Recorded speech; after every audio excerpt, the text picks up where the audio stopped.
Social distancing, quarantines, no public gatherings, and travel restrictions mean no monthly meetings until further notice. The SOWEGA Beekeepers Club is trying an online alternative through Facebook. For this meeting, the officers sent in their reports and comments to be read. In the future, we would like to especially encourage members to come up with something for the program part of the meeting.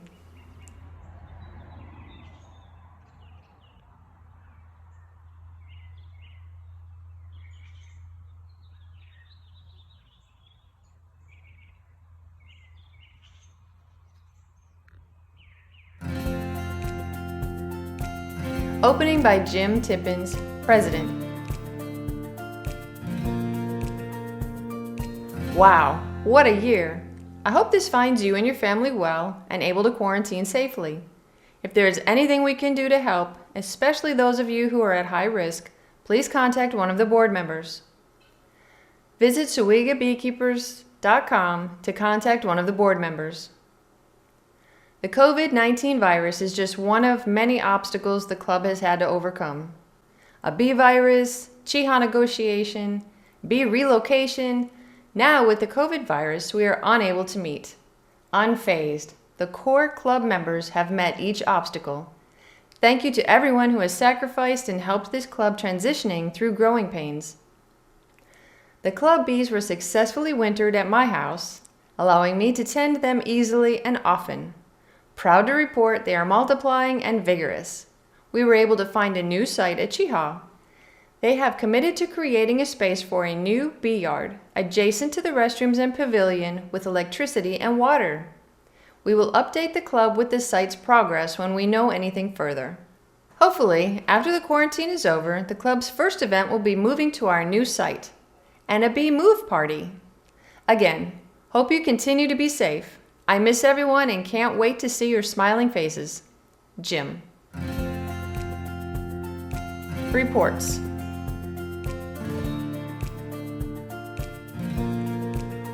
Minutes. There are no minutes available for the March meeting, which was canceled last minute because of the no assembly directive. Treasurer's Report.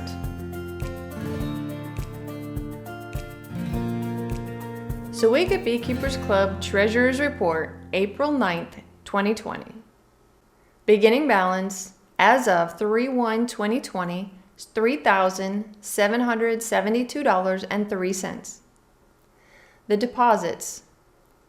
No deposits for membership dues, raffle drawing, t-shirt sales, donations for speakers, or honey sales, which included water, wings, and wildlife. So the total deposits was $0. The debits. Honey show prizes is $42. Visa card debits, $207.45.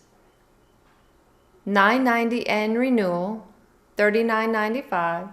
Books for B School, $167.50. The total debits, $249.45. The ending balance as of 3/31/2020 is $3,522.58. Old business. Chehaw and the SOWEGA Beekeepers have come to an MOU agreement, and the officers have scouted out the future location of our bees. The club will vote on what to do with our existing hives and our resources. Due to COVID-19, meeting in person for the foreseeable future will cease. At this time, Spring Bee School has been canceled for our safety and that of the public. We are still looking into sourcing for our 2020 club t-shirts. New business. We will begin trying to host online meetings and provide a more active role on social media to remain relevant and provide information to the club members. In accordance with the MOU signed with Chehaw, the SOWEGA Beekeepers now have an officer of our club serving as a voting representative. A vote on the Friends of Chehaw board gives us a voice to help in decisions made for the park that could affect us in any way. Chehaw has decided on the new location for their apiary. The apiary will be near the BMX track. This will put the apiary closer to more conveniences such as electricity and water. The apiary will be tucked away in the woods to ensure the bees will not be harassed. The area at the moment is still wooded and is slotted to be bulldozed into a clearing at the construction crew's earliest convenience. Unfortunately, this has been delayed in response to the COVID-19 pandemic. Chehaw will be providing us an official sign to be displayed on grounds to promote the club. Also, arrangements have been made to use Chehaw's LED sign in front of the park to promote future events. Our status as a corporate 501c3 organization has been reinstated, and our corporate tax and registration have been completed. We are still optimistic about hosting a spring bee school if conditions become favorable. However, if recommendations to cease social gatherings persist through spring, we will begin planning to pick up in the fall, if possible. Though it is not pressing at this time, the club should begin thinking about what we should do with our bees. Do we keep them at a secondary location, sell or donate them to Chehaw, or allow club members to purchase the bees and supplies? Hive Report. Jim Tippins provided pictures and a report on the status of the club hives. At the beginning of this year, we had 5 hives. That included 1 deep. Like everyone this time of year, we have had 1 hive that swarmed and got away. My neighbor watched it as it landed in a tree in her backyard. She didn't know what they were doing, and she didn't tell me for 2 weeks. Virgil and Barb both brought me equipment, but last week I had to go to Barb's to get more club equipment so that I could make splits and prevent further swarming.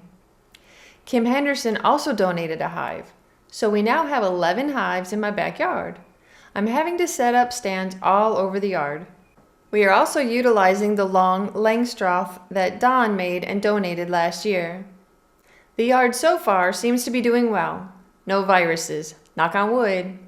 It has been a blessing to have them in my yard so that they can receive the attention that they need. Anytime a club member wants to come over, I would love the help. We will practice social distancing. We will also need to put my dogs up in the house. They have decided they do not like bees. If anyone has any questions or helpful hints, please private message me. Jim. Discussion.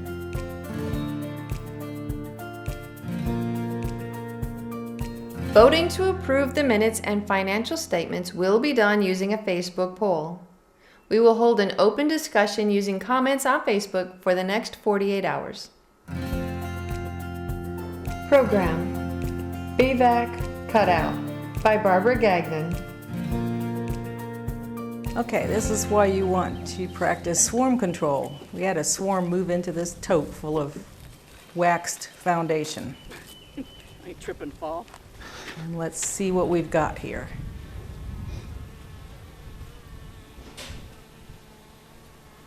Looks like we'll be able to fit those slabs of comb into some deep frames.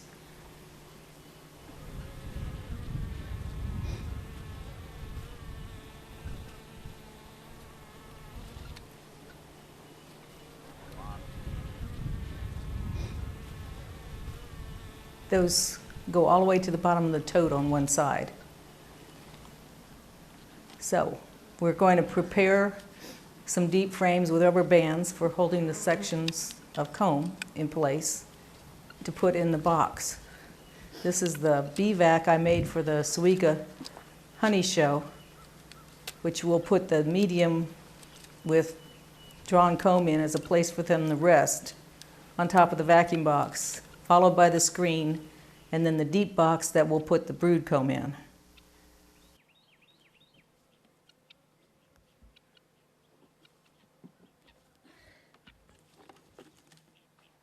First, we'll vacuum them all into the medium box under the screen. I'm going to suck the bees off and cut a frame and suck the bees and watch for the queen as I go. And if I see her, I'm going to try to catch her. But anyways, I'm going to cut the comb off and carefully lay it in here to put in the frames later. And here we go. First, the plan of attack is to vacuum the bees off of the section of comb, and we're watching for the queen all the time, and cut a section off as we go, get the bees off it, put the comb in the little pan for putting into the frame later.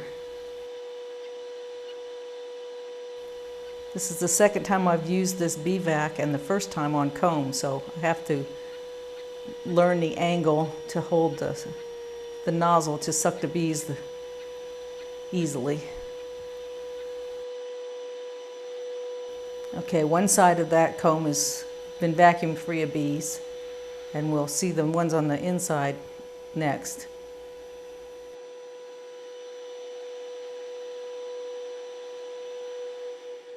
Getting into a nice brood. We still haven't seen the queen yet.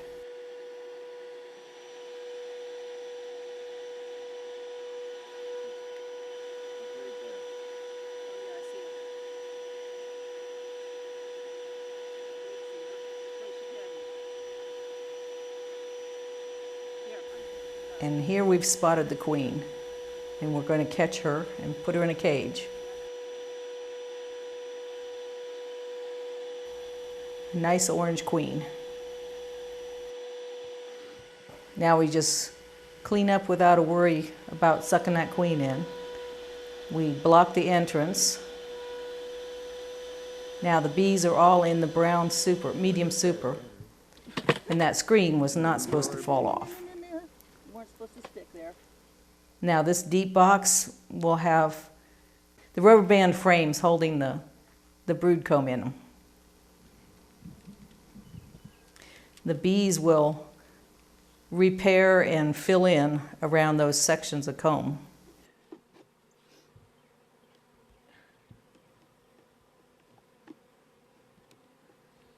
One of the medium foundations had brood on it, so we rubber banded it into a deep frame also.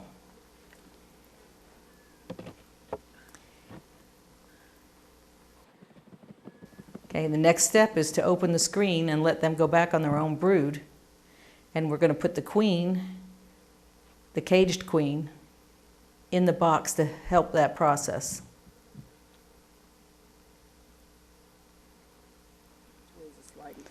This particular type of queen cage, the worker bees can actually crawl inside with their queen. So you don't want to use it for introducing a new queen.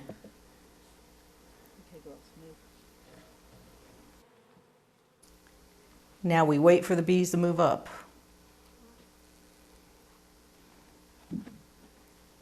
We're going to put the hive, the boxes right back where we got the tote from, because to gather up those confused foraging bees.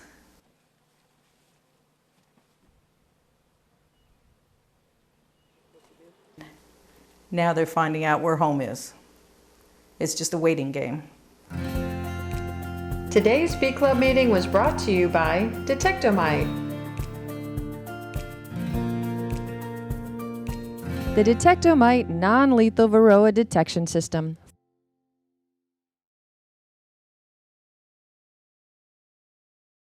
To test for Varroa, collect enough bees to bring the volume of bees up to the fill line on the container.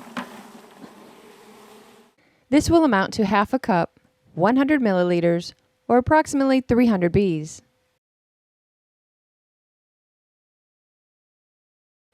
Screw on the anesthetizing lid and expose the bees to CO2 for 4 to 6 seconds using the CO2 dispenser.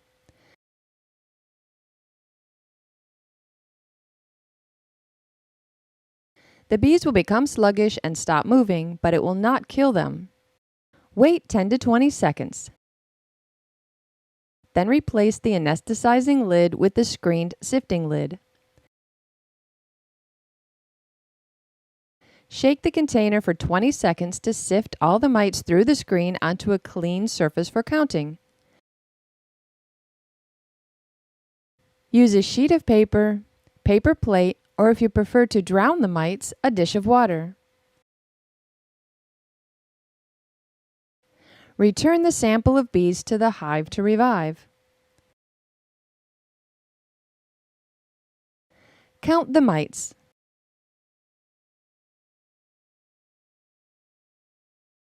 Divide the number of mites by 3. This will give you the percentage mite load. Example, 300 bees have a count of 6 mites. Divide by 3. You have a 2% mite load. The Detectomite non-lethal Varroa detection system from beekeepers for beekeepers.